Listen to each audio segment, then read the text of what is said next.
I found my girlfriend's notebook exposed, and what I discovered shattered my world. I captured evidence, grabbed my things, and vanished. 3 days later, she stormed into my bare home yelling my name. I never imagined that a simple Tuesday morning would end with me photographing pages of betrayal and loading my truck with everything that mattered. Isabella and I had been together for 2 years, and I genuinely believed we were building something real together.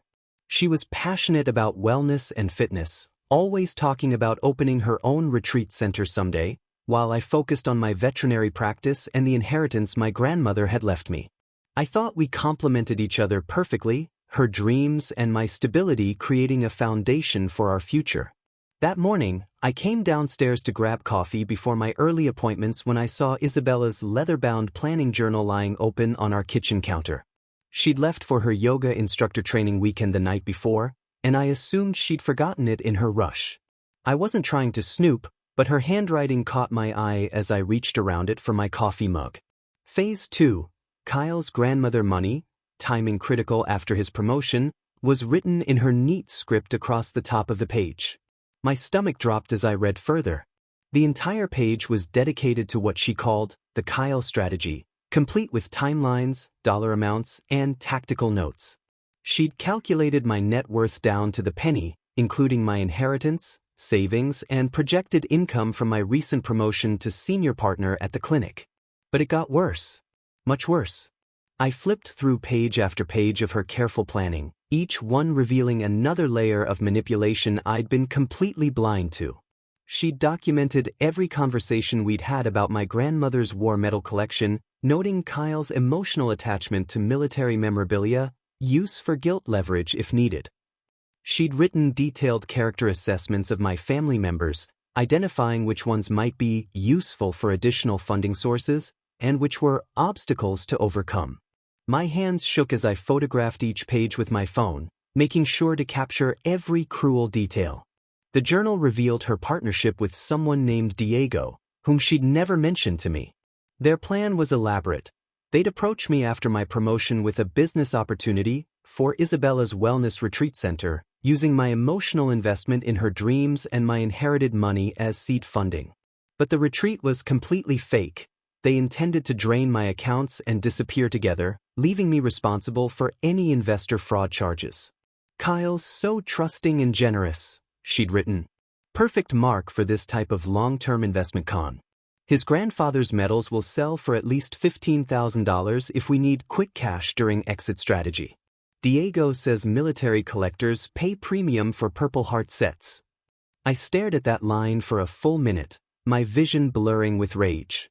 Those medals represented my grandfather's sacrifice in Korea, the proudest possession of a man who'd worked double shifts at the steel mill for 40 years to support his family.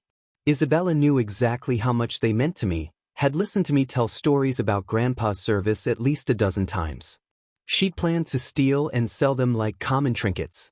The journal included a detailed timeline starting with my promotion last month. She'd calculated that I'd be most emotionally vulnerable and financially optimistic right after the celebration dinner, which explained why she'd been so affectionate and supportive lately.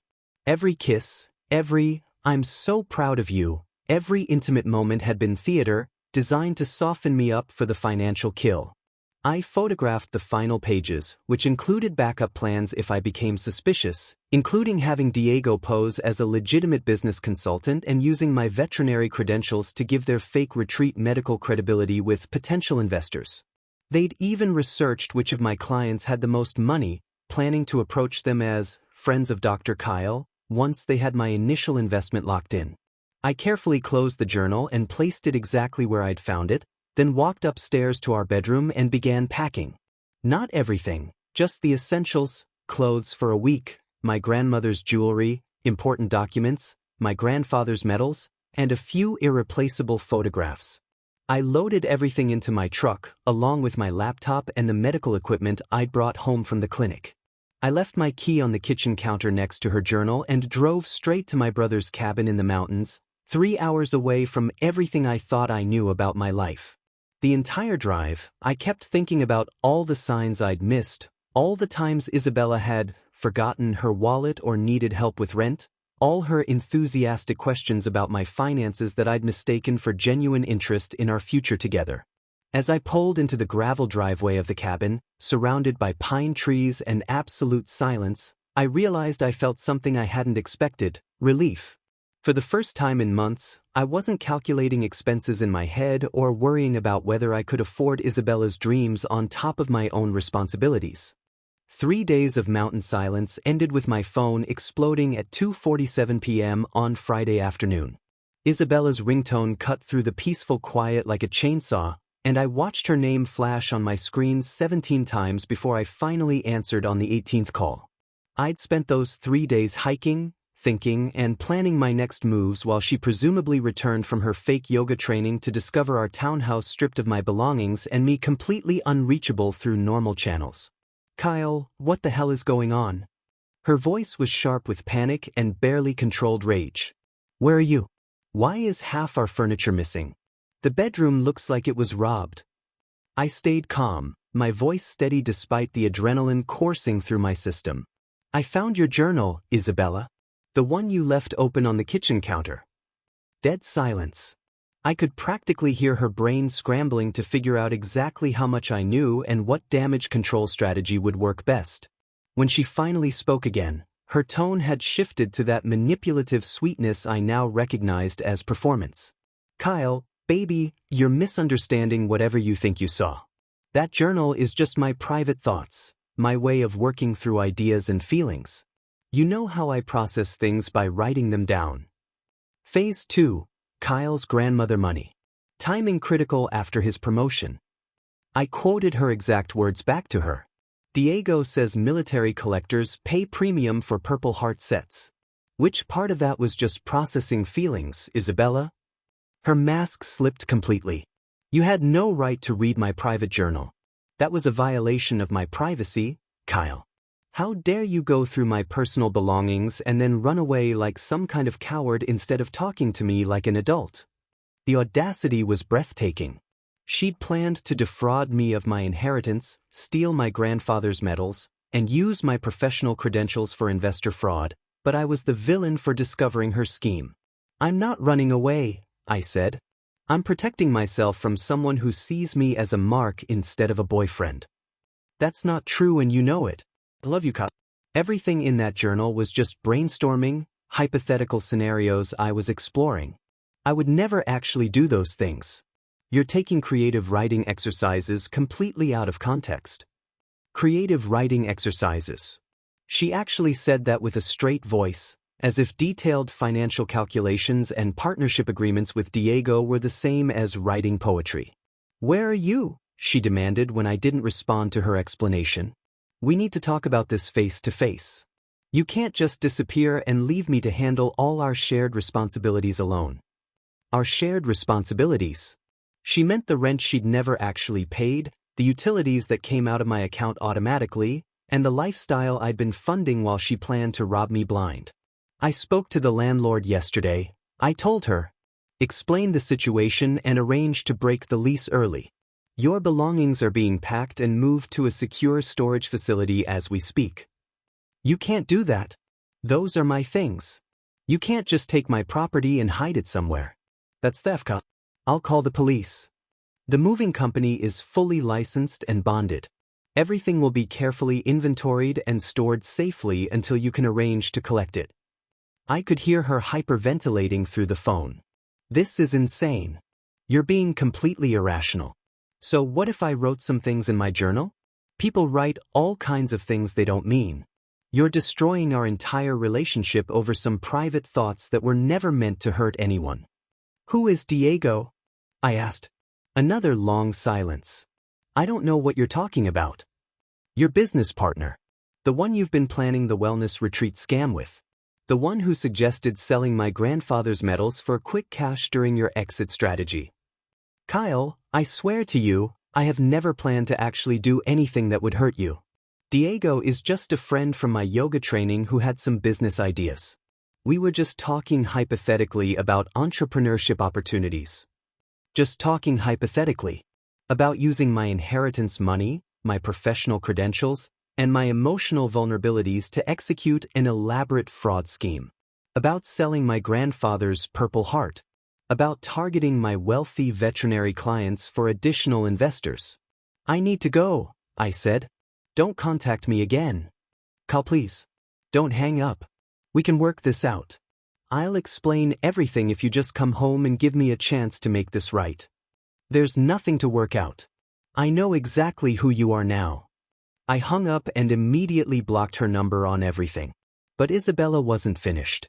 Within an hour, my phone was ringing again from her sister Carmen's number. Kyle, what did you do to my sister? She's absolutely hysterical. She can barely speak through the crying. I discovered she was planning to defraud me and I removed myself from the situation, I said calmly. That's not what happened and you know it. Isabella told me about your fight. You violated her privacy, misinterpreted some personal writing, and then abandoned her without even giving her a chance to explain. That's not how adults handle relationship problems. Carmen had always disliked me, viewing me as not good enough for her successful, beautiful sister. Her tone now was pure contempt, like I was some pathetic loser who'd finally revealed my true colors. Adults don't plan to steal their partner's inheritance money and family heirlooms, I replied.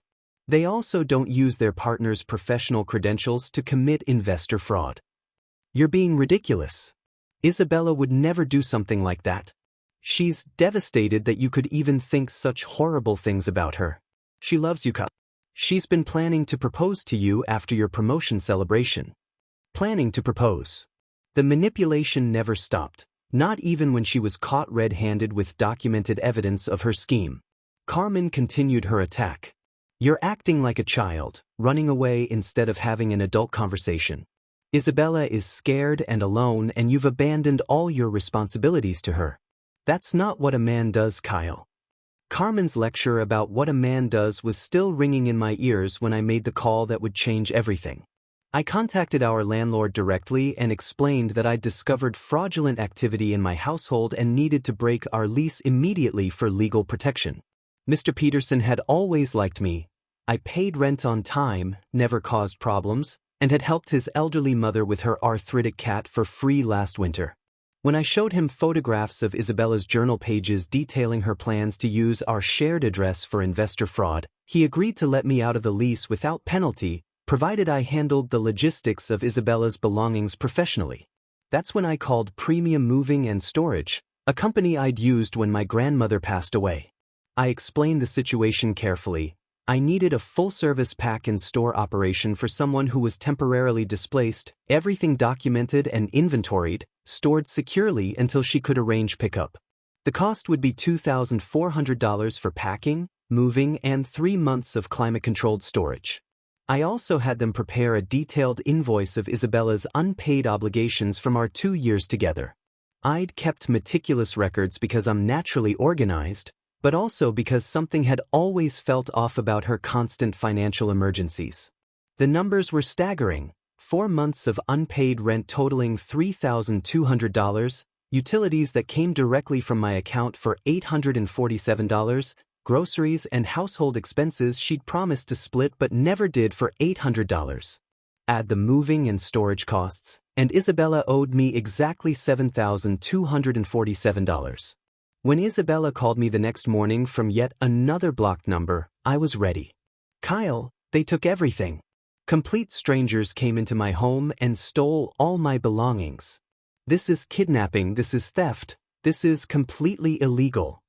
Nothing was stolen, I said calmly. Professional movers packed your belongings carefully and transported them to a secure, climate-controlled storage facility. Everything has been inventoried and photographed for your protection. I don't care about inventories. I want my things back right now. Where is this storage place? I'm going there immediately. That information will be provided once your outstanding debts are settled. I could hear her sharp intake of breath. What debts? What are you talking about? You owe me $7,247 for unpaid rent, utilities, groceries, and moving expenses. Once that's paid in full, you'll receive full access to your belongings and all relevant storage facility information. Are you insane? I don't owe you anything. We were partners, Kyle. Partners share expenses. Partners also don't plan to defraud each other. I have detailed records of every expense you agreed to split but never paid. The moving and storage costs are your responsibility since you necessitated this situation by planning to commit fraud. I never planned to commit fraud. Stop saying that. You're twisting everything because you're angry and embarrassed about violating my privacy. But her voice was shaking now, losing the confident edge she'd maintained during previous calls. She knew I had evidence, documented proof of her intentions, and that changed the entire dynamic between us. The storage facility requires payment before releasing any items, I continued. That's standard policy for situations involving financial disputes. Everything is safe and secure, but inaccessible until the debt is settled. This is blackmail. You can't hold my belongings hostage over some made-up debt. It's not blackmail, it's accountability. You planned to steal my inheritance, my grandfather's metals, and use my professional credentials for investor fraud. The least you can do is pay for your own moving expenses. Isabella hung up, but the real fireworks started 2 hours later when my work phone rang. Dr. Morrison? This is Elena Gutierrez, Isabella's mother. I need to speak with you immediately about what you've done to my daughter. I'd met Isabella's parents exactly twice in 2 years, both brief encounters where they seemed politely disinterested in me. Elena had always struck me as someone who believed her daughter deserved better than a small-town veterinarian. Now her voice carried the full authority of a mother defending her child. Hello, Mrs. Gutierrez. I'm at work, so I need to keep this brief. You will not keep this brief. You've destroyed my daughter's life over some ridiculous misunderstanding. She's hysterical, her belongings are being held hostage, and you've abandoned her like a coward. This is not how men in our family behave. Our family? I'd never been considered part of their family during the good times, but apparently I was subject to their family standards now. Isabella planned to defraud me of my inheritance money and steal my grandfather's war medals to sell to collectors, I said. This isn't a misunderstanding, Mrs. Gutierrez. I have documented evidence of her intentions. Evidence of what? Some private journal entries that you had no right to read? Isabella explained everything to us, Kyle. She was working through some financial stress by writing down different scenarios. That's not planning fraud, that's therapy. The family closing ranks, protecting Isabella by dismissing her detailed criminal conspiracy as stress management techniques. I wondered if they'd seen the actual journal pages or just believed her sanitized version of events.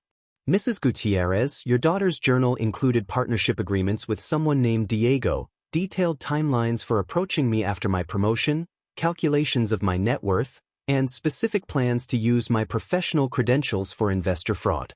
That's not therapy. You're being deliberately dramatic because you're hurt and angry. Isabella loves you, Ka. She was planning to propose after your promotion celebration. Instead of celebrating your future together, you violated her privacy and ran away like a child. Everyone kept mentioning this supposed proposal, as if Isabella's romantic intentions somehow negated her criminal ones. As if planning to marry me made planning to rob me more acceptable, not less. I need to get back to work, I said. Isabella can contact me through a lawyer if she wants to arrange payment for her belongings. A lawyer? You're threatening legal action against a young woman who loves you over some private thoughts she wrote in her personal journal. I'm protecting myself from someone who documented detailed plans to commit fraud against me. If you think that's unreasonable, we don't have anything more to discuss. I hung up, but I knew this was just the beginning. Isabella's family was mobilizing for war, and they had no idea that I was already 3 steps ahead of them, or that their daughter's criminal conspiracy was about to explode in ways that would make my missing furniture seem trivial by comparison. The cease and desist letter arrived at my clinic on Wednesday morning, delivered by certified mail with all the theatrical drama Isabella's lawyer could muster. Demand for immediate cessation of harassment and return of property was printed in bold across legal letterhead that probably cost more than most people's monthly rent. I read it during my lunch break while eating a sandwich in my office, and I had to admire the sheer audacity of Isabella's legal strategy. According to her attorney, Marcus Delacroix, I had committed theft by unlawfully removing and secreting personal property belonging to Ms. Isabella Maria Santos, engaged in intentional infliction of emotional distress through abandonment and financial coercion, and was guilty of violating attorney-client privilege by accessing private legal documents. That last part was particularly creative since Isabella's journal wasn't remotely close to attorney-client privilege, but I suppose desperation made people reach for any legal theory that sounded threatening. The letter demanded immediate return of all her belongings, payment of $10,000 in damages for emotional distress, and cessation of all harassing and intimidating behavior. It also threatened criminal charges for theft if I didn't comply within 48 hours. I called my own lawyer, Janet Chen, who'd handled my grandmother's estate and had become a family friend over the years. Janet was known for her calm, methodical approach and her absolute intolerance for legal theatrics. "Kyle, this letter is mostly bluster," she said after I faxed it to her office. "They're trying to intimidate you into backing down, but they don't have a strong legal position. You documented everything properly, used licensed professionals for the moving, and you're holding the property pending payment of legitimate debts. That's completely legal. What about the criminal theft charges they're threatening? Empty threats. You didn't steal anything. You removed your own belongings from a shared residence and arranged professional storage for hers pending debt resolution. Any prosecutor would laugh them out of the office." But Janet's tone grew more serious. "However, Kyle, I need to ask you something important. In that journal, did Isabella mention any actual business activities? Any meetings with investors or partnerships that might already be in motion?" I felt my stomach drop. In all my focus on Isabella's betrayal and the logistics of protecting myself, I hadn't fully considered that her plan with Diego might already be underway. She mentioned approaching investors after my promotion, but I assumed that was still in the planning stages. Why? Because if they've already started soliciting investments using fraudulent information, including your professional credentials, this becomes a much more serious legal matter. We're not just talking about a relationship dispute anymore, Kyle. We're talking about active investor fraud. That afternoon, I did something I'd been avoiding since leaving Isabella. I checked her social media accounts. What I found made my blood run cold. 3 days ago, the same day I'd discovered her journal, Isabella had posted a professional-looking announcement about Santos Rodriguez Wellness Retreats, featuring photos of her with a man I didn't recognize but could only assume was Diego.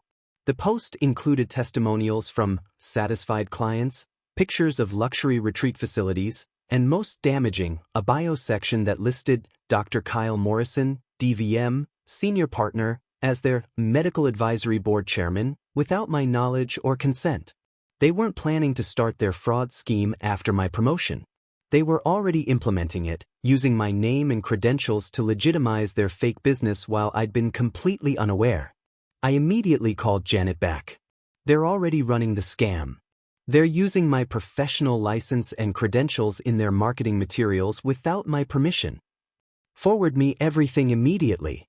Kyle, this is identity theft and professional impersonation. We need to act fast before they take money from actual investors." I spent the next 2 hours documenting everything: Isabella's social media posts, the fake business website that had somehow been registered 3 weeks ago, and promotional materials that featured my photo and credentials prominently. But the most chilling discovery came when I found their investment opportunities page, which listed 3 upcoming presentations to potential investor groups, including one scheduled for this Friday with something called the Thornfield Investment Group. A quick internet search revealed that Margaret Thornfield was a notoriously sharp businesswoman who'd made her fortune identifying and investing in legitimate wellness companies. She was also famous for her zero-tolerance policy toward fraud and had personally prosecuted several investment scammers who tried to deceive her organization. Isabella and Diego had no idea they were about to walk into a trap of their own making. I worked until 3 a.m. that night creating what I called the Isabella Files, a comprehensive evidence package that would make her deception crystal clear to anyone who reviewed it. Every page of her journal was photographed in high resolution, cross-referenced with timestamps and organized chronologically to show the evolution of her criminal planning. I included financial records showing her pattern of unpaid debts, screenshots of her fake business website featuring my credentials without permission, and a detailed timeline proving she'd been implementing her fraud scheme while pretending to love me. Janet had told me that Margaret Thornfield appreciated thoroughness above all else, so I treated this like the most important veterinary case file of my career. The evidence package was 63 pages when I finished, professionally bound with numbered sections and a comprehensive index. I included everything: Isabella's handwritten calculations of my net worth, her cruel mockery of my grandfather's medals, her partnership agreements with Diego, and most damning, proof that they were already using my professional license to legitimize their fake business. But the real breakthrough came when I started researching Diego Rodriguez more thoroughly. A simple background check revealed that Diego Martinez Rodriguez had been arrested in Arizona 18 months ago for investment fraud involving a fake renewable energy company. The charges were ultimately dropped due to prosecutorial mistakes, but the case files were public record. Diego had used the exact same playbook with Isabella that he tried in Arizona: find a legitimate professional to provide credibility, create impressive marketing materials featuring luxury facilities they didn't own, and target wealthy investors with promises of high returns in trendy industries. Isabella might have thought she was Diego's partner, but the pattern suggested she was just his latest mark, someone with access to a professional's credentials and a genuine relationship that could provide cover for his operations.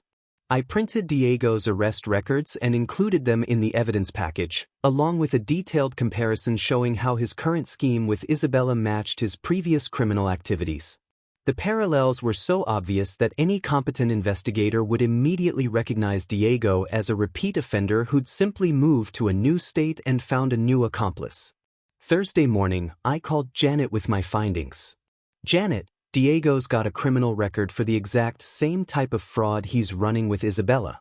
She has no idea she's working with a professional con artist who's been using this playbook before." "Kyle, this changes everything. If Diego has prior arrests for investment fraud, he could be violating parole conditions by engaging in similar activities. We need to get this information to the right people immediately." "What's our next move?" "I'm calling Margaret Thornfield this morning. She and I served on a legal ethics committee together 5 years ago, and she'll absolutely want to see this evidence before tomorrow's meeting. Mrs. Thornfield has personally prosecuted investment fraudsters before, and she has resources that can shut down operations like this within hours." That afternoon, I drove to Janet's office where we prepared the final evidence package using her law firm's professional presentation materials. Everything was organized in clear plastic sleeves, with executive summaries highlighting the most critical evidence. We prepared 3 identical packages: one for Margaret Thornfield, one for the State Attorney General's office, and one for my own records. "Kyle, I want you to understand something important," Janet said as we sealed the packages. "Once we deliver this evidence, there's no going back. Isabella will face serious criminal charges for identity theft and investor fraud. Diego will likely be arrested for parole violations. This will destroy their lives completely." I thought about Isabella's journal, her calculations about selling my grandfather's Purple Heart, her dismissive comments about my expensive pet hobby dreams. "Janet, they were planning to destroy innocent investors' lives to fund their fake lifestyle. Isabella was planning to steal my inheritance and family heirlooms to finance their exit strategy. I'm not destroying their lives, I'm protecting everyone they intended to victimize." We arranged for bonded courier delivery to Margaret Thornfield's private office, with confirmation of receipt required. The package included a cover letter from Janet explaining the urgency of the situation and requesting an immediate meeting to discuss the fraudulent investor presentation scheduled for the following day. My phone rang at 6:47 p.m.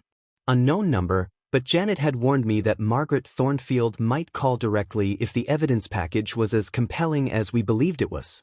"Dr. Morrison? This is Margaret Thornfield. I've reviewed your evidence package, and I need to meet with you first thing tomorrow morning. My office, 8 a.m. sharp." Her voice was crisp, professional, and absolutely furious. "Of course, Mrs. Thornfield. I'll be there. Dr. Morrison, in 30 years of business, I've never seen documentation this thorough or evidence this damning. Your former girlfriend and her partner have made a catastrophic mistake by targeting my investment group. I could hear the controlled rage in her voice, the tone of someone who'd built an empire by recognizing and destroying threats to legitimate business. Tomorrow's presentation is going to be very educational for Ms. Santos and Mr. Rodriguez. Very educational indeed.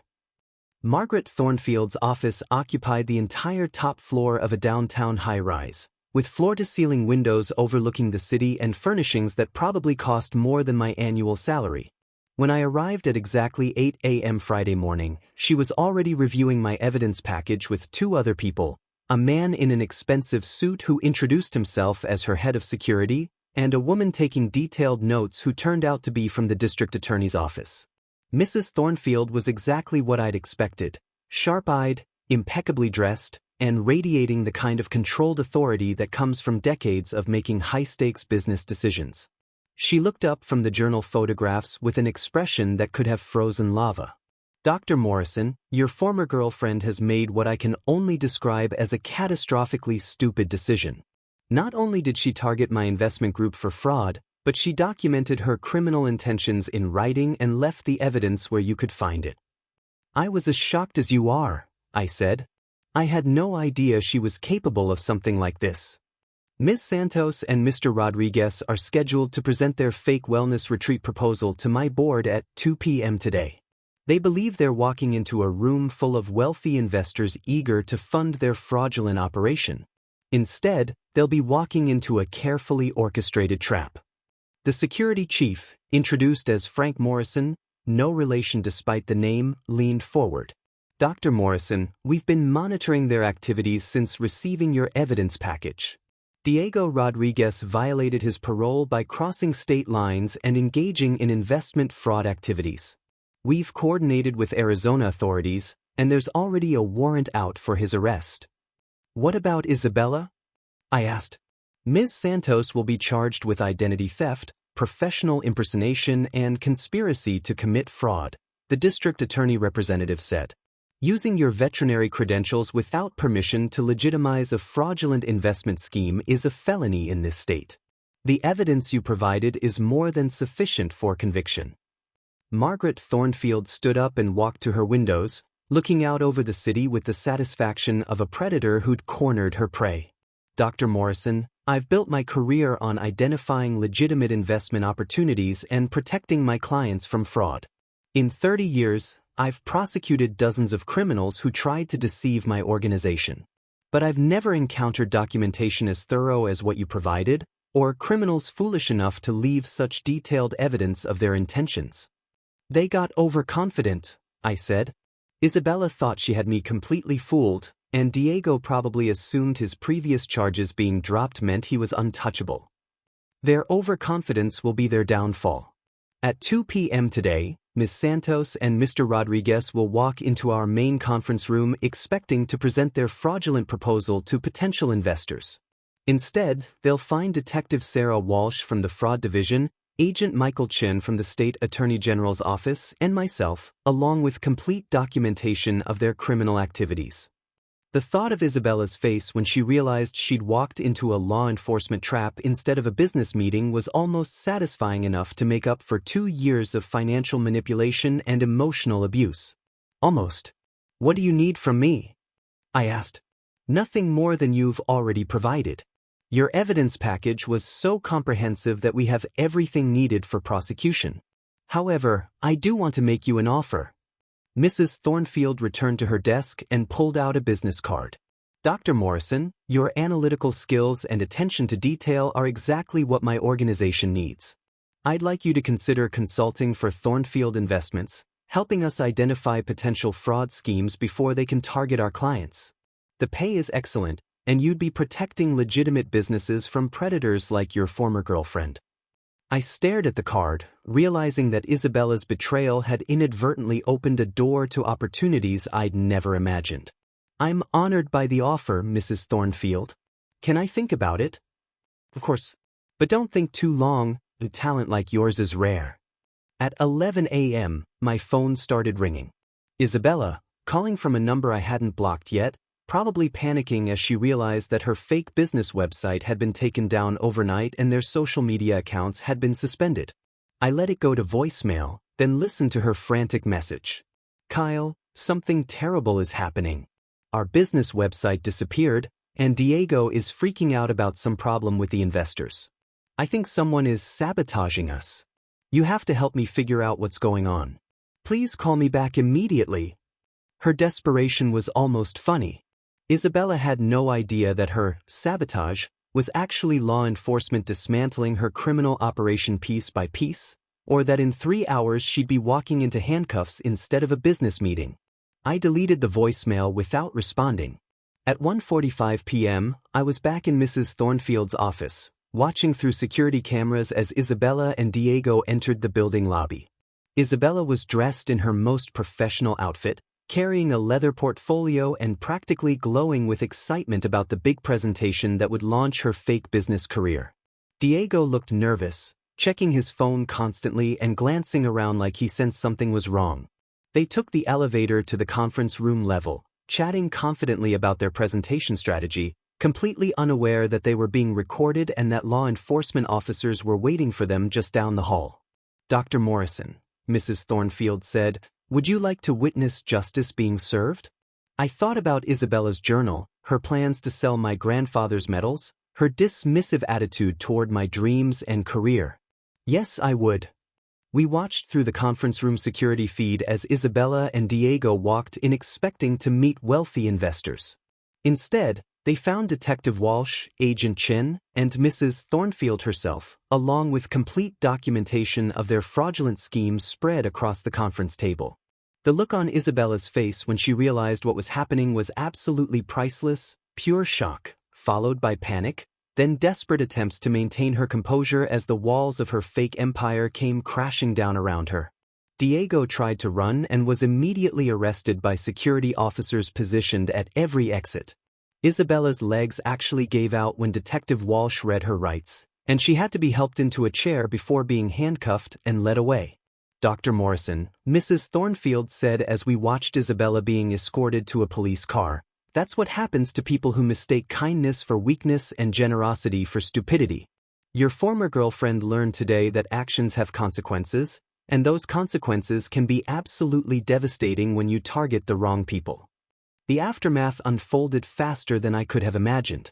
Within 24 hours of Isabella and Diego's arrests, my phone was ringing with calls from people I'd never expected to hear from again. The first was Carmen, Isabella's sister, who'd lectured me about abandoning my responsibilities just 2 weeks earlier. "Kyle, I owe you the biggest apology of my life," she said, her voice thick with shame and disbelief. "I had no idea what Isabella was really doing. Mom and Dad are devastated. They're paying your $7,247 debt in full today and arranging for Isabella's belongings to be moved back to their house. We're so sorry we didn't believe you." The family that had rallied to defend Isabella's honor was now scrambling to distance themselves from her criminal activities. Elena, Isabella's mother, called that evening with a voice I barely recognized, broken, humiliated, completely different from the fierce defender who'd berated me at my workplace. "Kyle, Mijo, I don't know how to apologize for what my daughter did to you, or for how we treated you when you tried to tell us the truth. Isabella lied to us about everything. We thought you were just angry about some relationship fight. We had no idea she was planning to steal from you."